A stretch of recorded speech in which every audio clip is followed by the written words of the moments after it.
Story 1. Anxiety is quite challenging, but bipolar depression is improving. There are no manic symptoms, which is positive.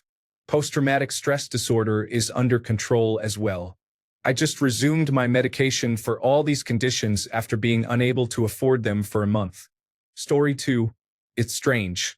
I'm in a transitional phase in my life, and nothing is bad, but all the change is scary. It will get better, though. Story 3. Actually, it is really good. It is something you have to work at and work through, even when it is challenging. Having small things to look forward to, noticing a beautiful sunrise, and taking comfort in small ways will always help. If you make it a habit, you can do a lot to change the negative bias your brain has. My physical health, on the other hand, is poor. I have received a bad diagnosis and worse treatment, and I may not see Christmas. My children are 18 and 21. I cannot do anything about my physical health, but I can ensure that this last year with my children is the best it can be and that they remember I lived. We have trips planned together, game nights after dinner, and really talking and spending time with them. Look for the rainbow. The rain clouds are always there. Story 4. The world is stressing me out. I just discovered that my 68-year-old mother had a secret crack addiction and that over the last year, she spent all of her deceased husband's money on it. Now she's broke, and she has to figure out rehab. I'm just sitting here thinking it would be nice if I didn't always have to be the responsible one. So I'm doing great. Story 5. I am genuinely worried about my two daughters. They will be 18 and 20 in 4 years. I do not know what life will be like for them as they enter adulthood. It feels concerning. Story 6. I just had a conversation with my wife about taking firearms training because we are uncertain about what may happen in America in the coming years. Story 7. My dad has lived multiple states away for over 15 years, and he just got a job that brought him 40 minutes from me in October 2024. The problem is that it's working on a Department of Education contract, and apparently, according to the Wall Street Journal, the Department of Education is next to be affected. So now we wait. Story 8. Better since I've been off Facebook the last few days. I plan on substituting Reddit and Instagram instead. Story 9. I was rejected for another job. Working in consulting is challenging for my ADHD and Asperger's. I do not have an advanced STEM degree due to financial constraints, which limits my options to leave the United States while working on a visa for my fiancé. I am also aware that I am not getting any younger at 34. Story 10. I have been doing well, not great, but good. I can't complain. I have more than I should. I am in a good place financially and physically. I have set goals that I am on track to achieve. I just need to keep pushing. Story 11. I am anxious about what might happen 10 years down the line. What if today were my last day? Would I be this worried about the future? No, I would live in the moment and cherish the present. If I find myself in a difficult situation, I will work my way through it because I am a capable human being. Whatever I am experiencing will pass, just like the last problem that made me anxious and worried has passed. Story 12. I have developed a panic disorder that has reached a point where I cannot hold a job and will likely be homeless by the end of the month. The treatments I need are therapy and medication, both of which I cannot afford. I should be okay, though. I am quite skilled at camping. It might even turn out to be somewhat enjoyable. Story 13. I am in a strange situation right now. I feel too happy to be mentally well. I am currently the happiest I have ever been. My previous peak was during a period of bipolar mania. However, I cannot be experiencing mania because my sleep is normal, my speech is normal, and the strongest bipolar medication, olanzapine, did not have any effect. This feels profoundly wrong on one level, but also incredibly enjoyable. Story 14. I'm hanging in there. My nerves are completely shot right now with a schedule change at work and a huge annual review coming up next week, along with training a new colleague. Story 15. I feel miserable because my sister is dying and will be leaving behind her 9-year-old son. However, this is a totally normal grief. I suffered from mental illnesses for over a decade, and that was agony in comparison. If anyone is reading this and is suffering from mental illness, please know that it is possible to overcome. You need to keep trying. Act in a hopeful manner even when you feel hopeless. Try everything you can until you find relief. Good luck. Story 16. My relationship just ended with the girl I am still very much in love with, and my physical health is in absolute shambles. What should I do? Story 17. Not bad, I don't think. I have been focused on my family. While I have a basic emergency preparedness kit for natural disasters, I have started making a list just in case. Things aren't necessarily bad where I live, but with everything going on, comments about being ready for a conflict and an impending recession, I have decided to prepare. So I am unsure. Maybe my mental health isn't great or I am just very aware. Story 18. I was diagnosed with anxiety, depression, and post-traumatic stress disorder a few years ago and was kept under close watch as a moderate to high suicide risk. However, lately, the anger and contempt have begun to shift outward instead of inward. A few more months of this, and I might have enough motivation to get out there and do something. Story 19. I have been experiencing unusually intense symptoms of lead withdrawal recently. Other than that, I believe I am okay. Story 20. My sister says that highly sensitive people like me are feeling the corruption and dissolution of the US particularly hard. Story 21. It is good. Antidepressants, health, and a good job help. The important part here is antidepressants. Without them, I wouldn't see my fortune. They keep me grounded, and whenever a problem arises, they help me think of a solution instead of just crying about it. Was I sad or anxious before them? No, I was just not enjoying anything. Everything seemed bland and without purpose, and I knew that couldn't be. So if you were feeling unfulfilled all the time, think about it. Story 22. I had a panic attack a few days ago. The last time I experienced one was when my dad was in the hospital. I'm on Social Security disability and I rely on selective serotonin reuptake inhibitors, so I'm absolutely terrified of what's to come. Story 23. A mess. My anxiety and depression are overwhelming me. I am isolating from the world and have no interest in anything except sleeping. Story 24. Tired of everything. The situational since I'm out of work and I see everything happening in the United States. I am already on a selective serotonin reuptake inhibitor, so I just shrug. Story 25. I was laid off after returning from short-term leave in January. My fiancée miscarried in December. My little sister has been admitted for bipolar disorder twice in the past 2 months, and we are trying to fundraise for her long-term care. I chipped my tibia and tore my anterior cruciate ligament and medial collateral ligament in November. Our cat was diagnosed with diabetes in December. I started working for my brother at his law firm 3 weeks ago, and his license was suspended yesterday for something he did 10 years ago.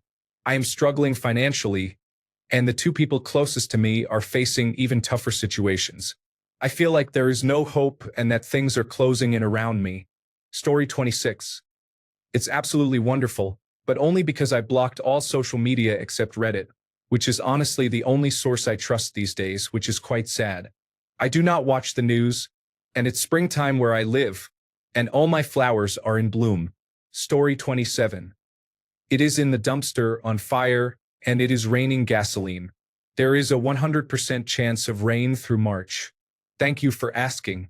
How are you? Story 28. It is not good and has been ruinous for my entire adult life, but it is at least headed in a bad direction. Story 29. I feel that we have no strong democratic leaders in the United States, and I often feel alone and hopeless. Each year seems to bring a lower quality of life, and I worry that my savings will be eroded by inflation or taken away to benefit the wealthy. It is frustrating that evil and greed appear to be prevailing, and it feels as though history is repeating itself, leaving me to wonder if anything can stop it.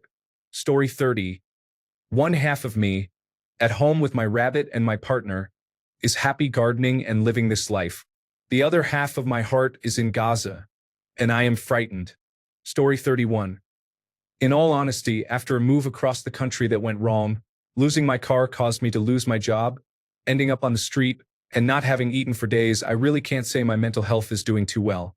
I sincerely hope my income tax comes through soon so that I can fix my car and get things back on track. Eating would likely help significantly. Story 32. I am struggling to understand why I had to endure sexual abuse, and one salesman at my dealership is making it even more difficult. Story 33. My depression has spiraled into apathy, the complete feeling of indifference about pretty much everything, including things I know I should care about. The worst part is that I don't care that I am unable to care. My basement flooded a month ago, and all I feel is just disappointment. Story 34. The state of the world has me feeling frustrated, but life goes on. I completed some tasks that were on my list, which relieved some stress, allowing me to relax a bit and focus on my creative work. That's a positive outcome. Story 35. I feel like I'm walking through life every day, just waiting to snap or have a nervous breakdown. The only thing stopping me is my beautiful 6-week-old son. I love him so much, but I'm terrified of the world he's been born into. On top of that, I need to find a new job soon, and I'm just so scared. There is a lot going on. I hope to regain my motivation soon. Story 36. Not great. I have always been very stable and couldn't understand friends who dealt with depression. I came from a troubled home, grew up poor, and had questionable role models who exposed me to negative influences. I took pride in my resilience and thought I could work through anything. Unfortunately, lately I find myself watching the news, seeing what my state is doing to education, observing what my federal government is doing to harm the middle class, and losing my faith in humanity when so many people agree with it. I don't know what to do. Story 37. I feel pretty good right now. 7 years ago, I was suicidal, but I learned not to worry about things I can't control. I have a girlfriend for the first time in my life, and that makes me happy throughout the day. Story 38.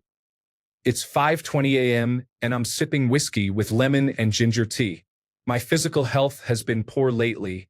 I'm having to take emollient baths to deal with skin issues that are overwhelming, and I feel like I'm carrying a torch into a dark chasm lined with obstacles.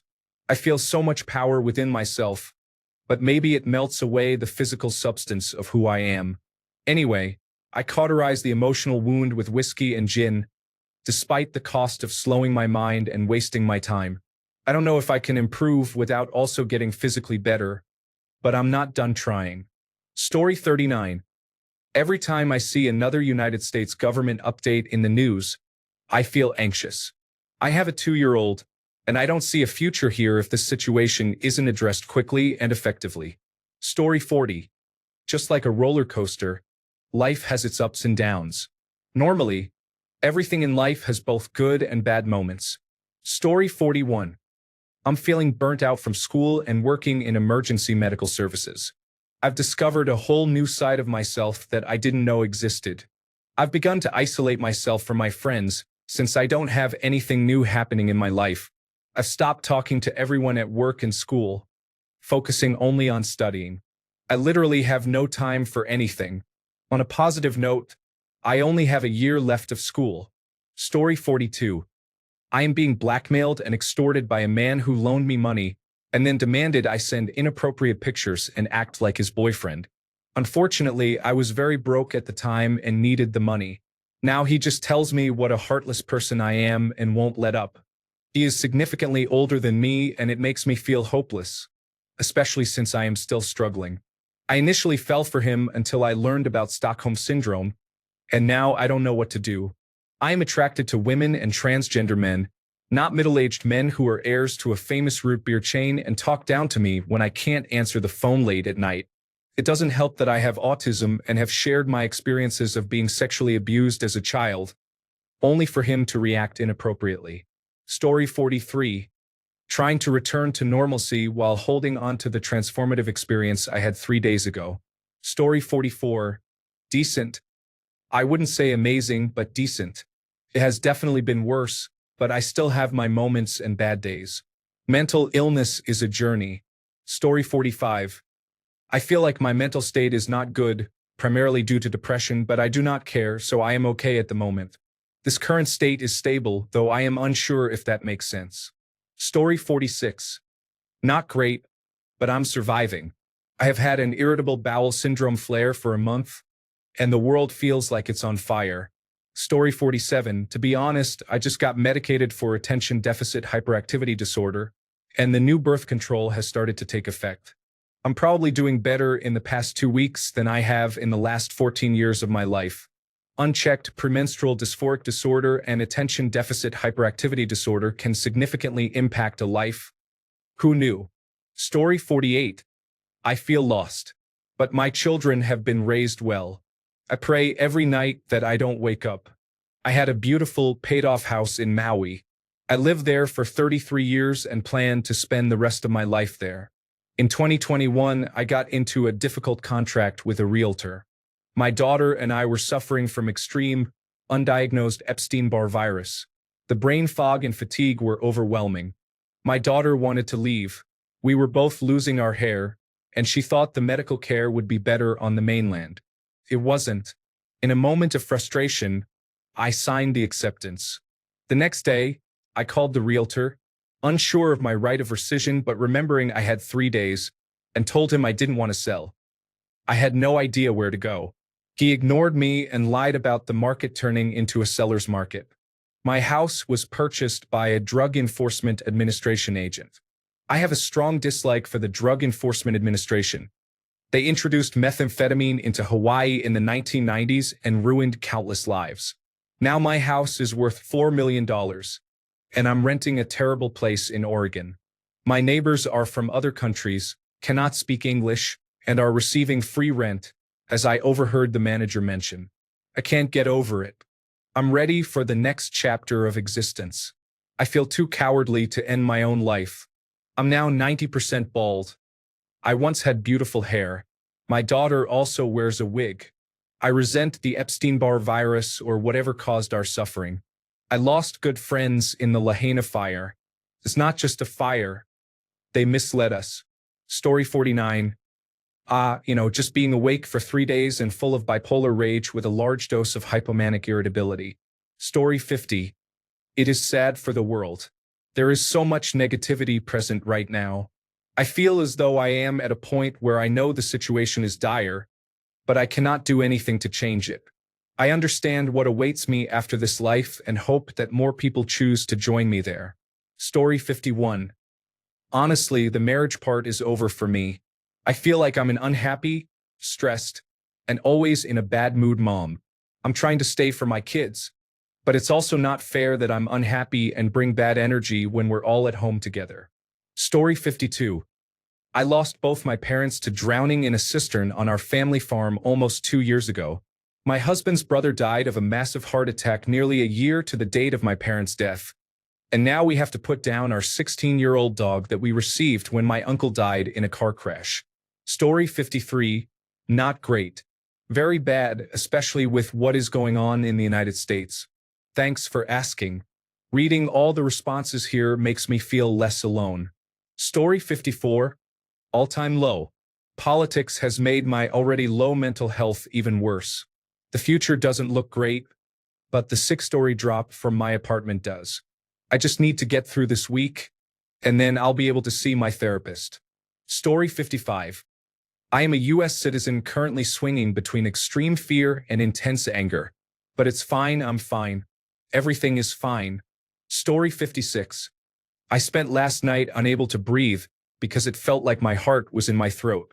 I am currently lying in bed trying to mentally prepare myself to go to work tomorrow. Story 57. It's time to address some relationship issues that have been lingering for years. It's hard to start difficult conversations, but if they are not addressed, the relationship is always at risk. Please keep me in your thoughts. Story 58. Having a mentally ill mother-in-law is not for the weak. I will never understand why parents want to ruin their children, especially the kind ones. Story 59. My suicidal thoughts are almost constant, and even though I spend time with people every day, I have never felt more alone. Story 60. Terrible. Fortunately, I am adhering to a pretty strict drug regimen to keep my mind limber. Story 61. The best it has been in many years. I got my driver's license today and I also got a job. My family is doing well, and life is improving greatly for me. Story 62. My house burnt down right before Trump took office. I'm barely holding on and don't have a high stress threshold right now. My brain is processing massive amounts of grief. I have a therapist and am on antidepressants, but the crumbling government, economy, and comments from Robert F. Kennedy about placing people on medication in wellness camps really affect me unexpectedly. Story 63. It's quite concerning. I can't stop thinking about what I will wake up to, whether our elected president will do something even more absurd that angers the rest of the world while his supporters follow him without question. Thanks a bunch for sticking around till the end of the video. Remember to subscribe, and until next time, stay awesome and goodbye.